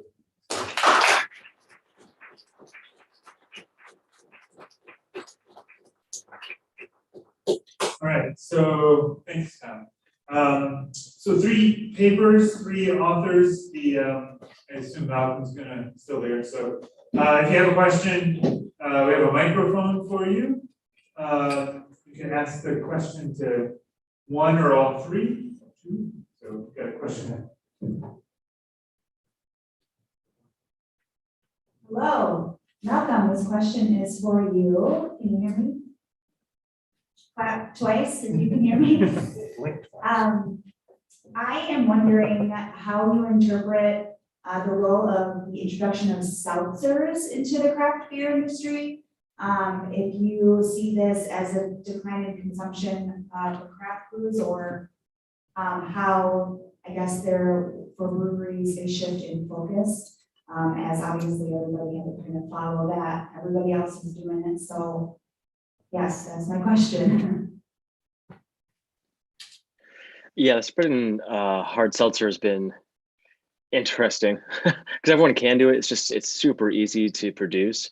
It's actually one of the reasons why the changing definition of what craft brewer is for the Brewers Association has come to include, like, they have to brew beer, but their total production does not need to be only beer. And so that includes hard cider, hard tea, and all the seltzers.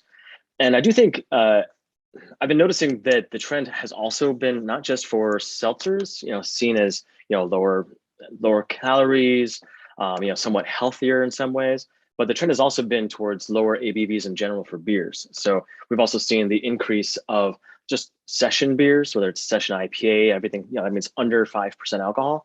And so we see an increase of also craft pilsners, so light golden craft lagers that are now in competition with some, like, the larger domestic brands.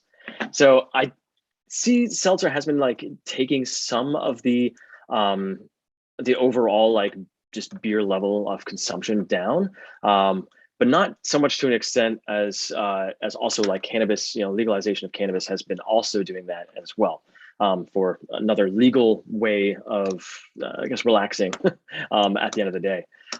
So I think seltzer right now is honestly going to be more of a fad going to the future, because you've seen hard seltzers have come in and gone a couple times over the past 50 years in the UK and other places. So right now I see it as kind of, a moment. We still see White Claw at the top, but everyone just kind of has one. they're not going to be focusing it as much.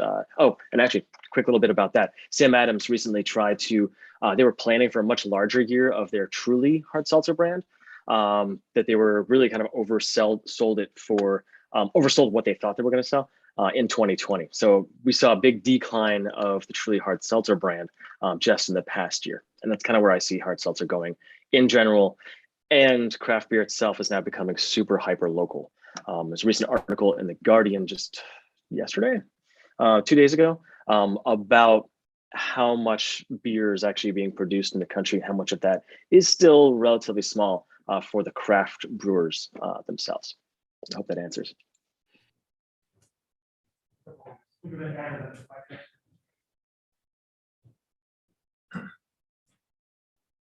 I have a question for Julia, and without at all doubting the powerful importance of these marketing campaigns and selling these fine drinks, I was just wondering if, which by the way, described very effectively, did any of the differences in one particular brand failing and another particular brand being successful have to do with actually the taste of the drink? I mean, were there any qualitative differences?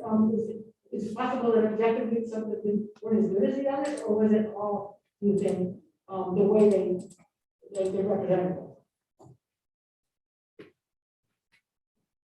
Thank you. So you're making me, I still have a can of brisk mate in my office, but I never opened. I had some that I tried. So I'm gonna do a comparison with that. But in general, I don't think so. A lot of like the Guayaki, a lot of these have these fruit flavors, and you really can't taste the yerba that much. What I am most struck now by, so there's the Guayaki, the brisk, the Club Mate, the Materva is terribly sweet. When I bought it, I had to pour it out. I hated it, but it does well. Club Mate has extra caffeine in it, as it does, I think, Guayaki. And the Trader Joe's one it doesn't have as much, it isn't as sweet. So I'm not sure, there were reviews on the Monster drink. Some people were disappointed when it was canceled, but others were like, this is nasty. So I'm not sure, and that's a good question, but I think a lot of them are really flavored with these false flavors, so how much of it is yerba mate even is minimal. Thank you. Thanks. And yeah, I mean, to follow up on Julie's comment, if you don't know, yerba mate is terribly bitter. And so that's why I was laughing from all this fruit. It's an acquired taste, kind of like beer in that regard. And in fact, that kind of brings me to my question, because it's both directed toward Julie and Malcolm. And forgive me, because it's also intimately tied to my own personal experience consuming yerba mate and beer, both here in the United States and in Paraguay. And by the way, I'd like to point out that Julie and I drank yerba mate before it was school. Yeah, before the YouTube influencers took over. And I guess I would like Malcolm and Julie, if you could, just to kind of reflect, kind of an open-ended question about the power dynamics involved in what I see as a globalized exchange of consumption habits and customs, and the inevitable alteration of those consumption habits across geographic and cultural spaces and divides. So one of my first experiences drinking beer in Paraguay was not microbrew beer, but a mass-produced kind of lager, I think of Pilsen, which is one of the breweries in Paraguay. And it involved companions of mine, Paraguayans, putting ice in the beer, which horrified me. And then also passing it around, a single glass, which I immediately associated with the habit of drinking tereré or yerba mate. Last time I was in Paraguay, however, was in 2017. It was Thanksgiving Day. I was about ready to leave that night. I was running around buying up gifts and things with some extra cash I had. And I was terribly thirsty. By this time in Paraguay, it's pretty hot, like late November, it's getting towards summer. And I was like, man, I could go for a beer. And in downtown Asuncion, there is this dispensary, a beer dispensary, with the English name, cachet, it's called the Beer House, which served microbrews. However, the young man who served me was the son of a Chaqueño indigenous group chieftain who was studying in the local university in business administration. And of course, he served me a beer called Sajonia Pale, which is actually a really good pale ale microbrew made in Paraguay. But of course, Vicente's face would be something you would think that Guayaquil would want to put on their label, right? But he was a great guy, and it was fun to talk beer with him, and also just his experience coming to Asuncion. And then I guess I'm just kind of thinking about this in terms of like global consumption patterns and middle class aspirations, and then just how this plays out in the United States with respect to yerba mate. But there's this profound disconnect really between the way yerba mate gets consumed here in the United States and its actual origins and production, right? Because even in the case of Guayaquil, which is trying to be all ecological and connecting with the indigenous groups, yerba mate was never produced in rainforests. These are subtropical forests, most of which are gone now, right? And so it's done, I imagine, in a profound, well, it's not, I imagine, I know, done in a profound environment of massive deforestation. And so to what extent are yerba plantations? I don't know, I've never been to yerba plantations for all my time spent in South America. But to what extent does it look like soy fields, right? Spreading across the landscape, fundamentally destroying the very environments that these alleged indigenous groups that are producing these things had occupied previously. So of course, those labels I don't even mention is from South America, right? I think this is displaced completely. But even Guayaquil, there seems a mythologizing going on that really, I don't think, connects it with its actual production. So I don't know. I mean, I guess to bring it back to what Malcolm goes into, because I guess to connect it there's a microbrew scene growing in Asuncion, right? Growing in Paraguay. And there's all sorts of kind of microbrews growing up, but it's intimately tied to these processes of deforestation, the growth of the soy sector, and maybe even the growth of plantation-style yerba production, because it's allowed for the growth of GDP in Paraguay, even as here in the United States things were crashing in 2008, and of course remain unsteady. So I don't know. I know I'm kind of rambling here, but all this stuff is kind of reflecting on this. I just want to know what you think about the power dynamics of all these kind of exchanges going on across geographic and cultural divides. Because Malcolm, I think you mentioned in your CV that you're also thinking about the imperial history of beer and that sort of thing. So I'm sorry, I'll stop there before I start crying. You can cry. Okay, thanks. I guess I should go first in order. So in many ways, Guayaquil is an admirable, what the company is doing is admirable. And I think out of all of the yerba mate brands in the United States, that I think they do make an effort to try to put in place a good social and projects and try to do stuff. The prior, which is I think he's Argentine, but his family had this property that was growing in Paraguay. So they have this trademark and they do all of this stuff. So, some of it is marketing, but overall, I think that they are pretty good. They also do stuff in the US where they do all of their delivery. They have their own trucks and fleets.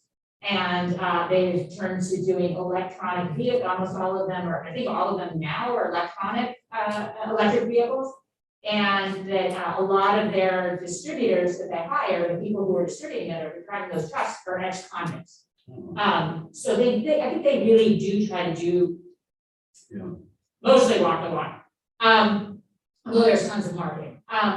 There is a movement in Argentina to sell artisanal and organic yerba at a higher price. And most of the US brands say that they are organic. When I toured some of the larger, a large plantation, one of the owners who uses pesticides, not really treat his harvesters very well.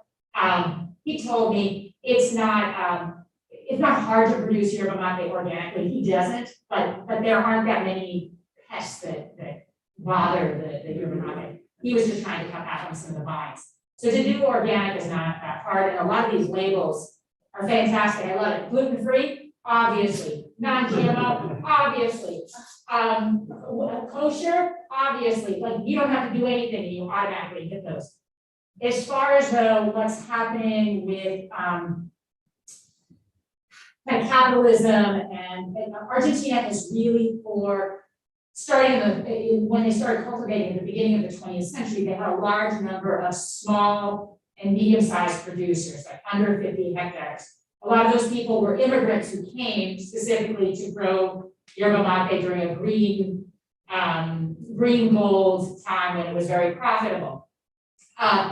And then there was government regulation from the 1930s until the 80s that really helped maintain these small and medium-sized producers. They've been decreasing with neoliberal reforms, but really what I saw when I was there in 2017, the big thing is the onset of mechanized harvesting. So tea has long been harvested in Argentina with big machines, and now that's starting to happen with yerba mate. And that's going to be a big problem for small producers, and also for all of the laborers who hand cut the harvest of yerba. So there's going to be hard times in Argentina, and I would imagine then also in Brazil and Paraguay. Thank you. Thanks, Liz.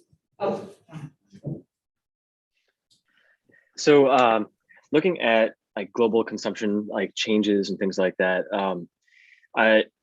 one thing I do want to say, like, think about passing around like the beer and such, that was kind of the typical way. Instead of like a smaller straw, it was like a long reed out of like a very large cauldron of beer. If we're looking at kind of Western Sahara and kind of sub-Saharan African communities, they were brewing beer. So harkening way back. But for now, one of the things I love about kind of looking at the spread of craft beer is kind of in the face of Americanization in terms of like Coca-Colaization and McDonaldization, all this kind of flattening of flavor and culture throughout the world. What the export of craft beer and kind of the attitude of craft beer is one of authenticity and one of the local for the most part. So you're seeing, spread of, craft brewers and microbrewers across the globe. Whether it's in Paraguay or Costa Rica or Japan or South Africa or, anywhere. But what you also see is the larger international conglomerates. Think about, Anheuser-Busch InBev, that's now AB InBev SAB, South African breweries, which is one of the largest drink beverage companies, maybe the largest in the entire world. I think it's like 1 out of every 4 beers produced is under that large umbrella. And they've also targeted a lot of these smaller breweries, whether it's Founders, whether it's Lagunitas, or if it's Camden Town Brewery in England, which was a nice small brewery located in Camden Town, London. And when they got bought out, sold out, Brewdog right down the street, Scottish independent brewery, they took down the Camden Town Brewery's taps right away. Of course, Brewdog has its own issues. So what you see is, I see consolidation for the most part. You see overextension of some breweries, like Stone Brewing Company attempted to have a brewery in Berlin, trying to capitalize on changing tastes and not having to go through with like the Reinheitsgebot in Germany, the beer purity law, once that was kind of lifted. And you see consumption patterns that are still very, very local. You see microbrewers across different countries, making craft beer that is Italian, that is Japanese in some way that makes it, aligning with the attitude of the craft beer scene in terms of that authenticity and the smaller, like crafted type of beers that are being made, utilizing local ingredients, local spices, veggies, fruits, whatever, kind of like bring in some type of local flavor to maintain the authentic style of the production and then the consumption as well. Hope that helps. Thank you, Malcolm. It seems to me that, I will think this out, since it makes me muddy. Your three papers, and also some of the papers earlier, raise some profound issues about what sociability is, what authenticity is. In particular, the three papers today, two talk about how, let me see authenticity with my 30,000 best buds. And that's not a new critique of the ways in which the electronic allows you to go large and fast, really fast. But Kyle's paper just takes us in the opposite direction because it talks about the affordances of our digital media to go slow in some senses and individual and truly authentic. And so I've been reflecting on that issue. It also came up earlier in a paper on the Scottish Enlightenment that that argument among the philosophers about how big a society you can have and how that really be authentic.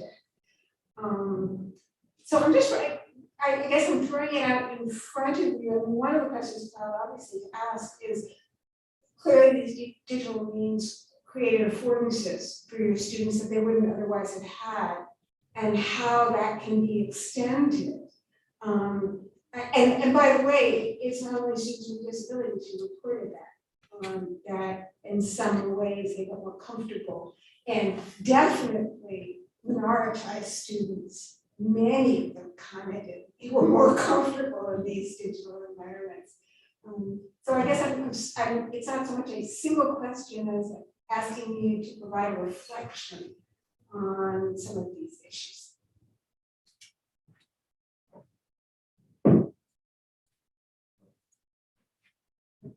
Yeah, what I can say in particular, you raise an excellent point in our youth risk survey analysis for our school showed that many students, like you said, appreciated the intimacy of the virtual platform, the small group instruction, the regular curriculum as well. I'm a specialist, of course, at the school and my role, but I can tell you as a district, we did decide to continue that. So in Wisconsin in particular, we're sort of the birthplace of the charter and choice public voucher system. But MPS now, Milwaukee Public Schools, is offering the Milwaukee virtual program. And it is the virtual school now. And it is open to regular ed students as well as special education students. Because we saw some students did not come back to school. We've lost somewhere about 6,000 students.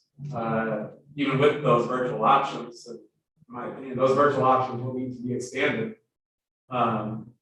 There's some hesitancy about the pandemic is still in our community, but it speaks to something more than that. Like you said, there's this piece about students felt safe and they were able to show more of their lives and make deeper connections across cultural lines. Most of our teaching force is white and most of our student population are people of color.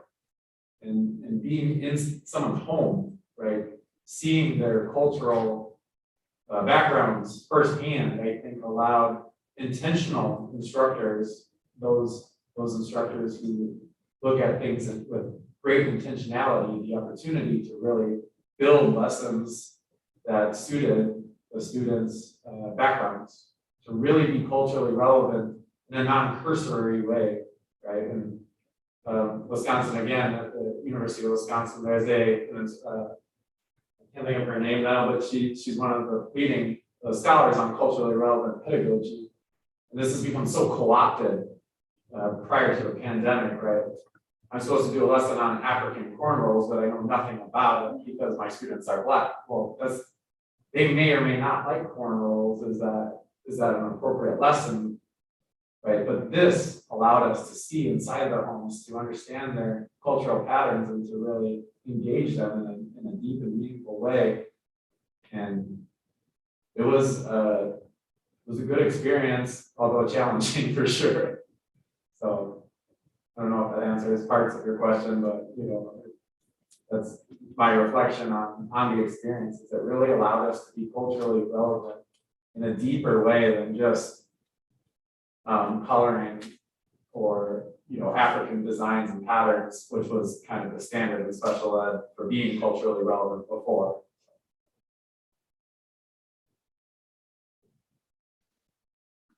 I can jump in. Go ahead, So authenticity is something that every brewery really needs in order to succeed and maintain a customer base. Like one of the things that goes through the industry frequently is just, there's no more brand loyalty. Like really, if you're looking at craft beer, like not a chance. I mean, the shelves are filled. You don't even know what brewery is owned by whatever umbrella company or corporation it might be. And so a brewery needs to survive by producing, as we see on social media, like at least a veneer of authenticity. I mean, we're looking at, say, Instagram for filters. I mean, it's not just filtering the pictures, but it's filtering your life.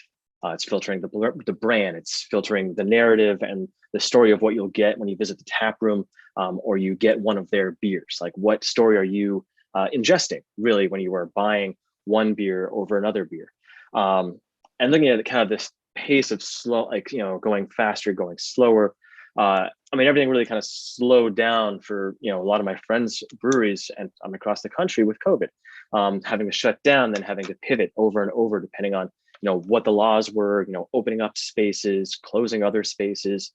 So that was a way of kind of slowing down. But then this past May, we saw so Rat Magnet, so one of the breweries and stuff, that's her name on Instagram.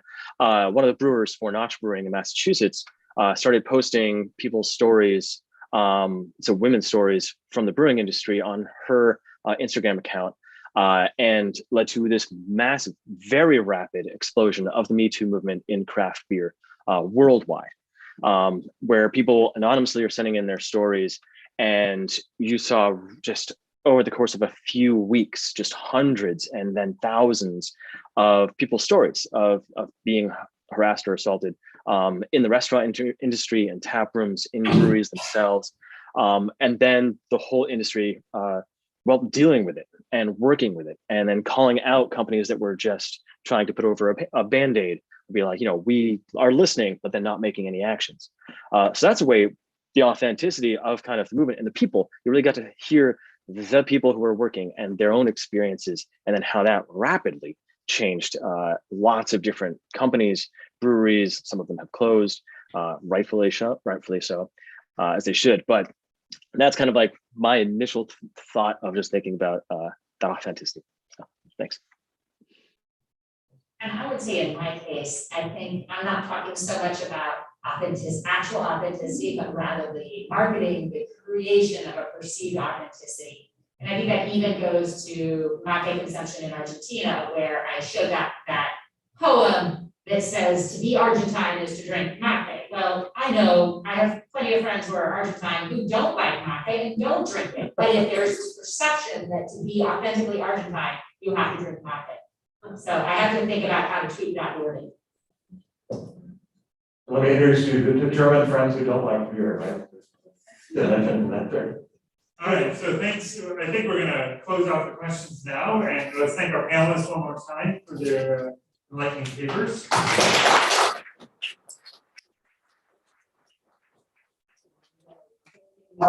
for next half an hour, you go to 5 o'clock keynote begins. So please enjoy yourself with the reception outside. Casey, you might have to refer to the building. Right.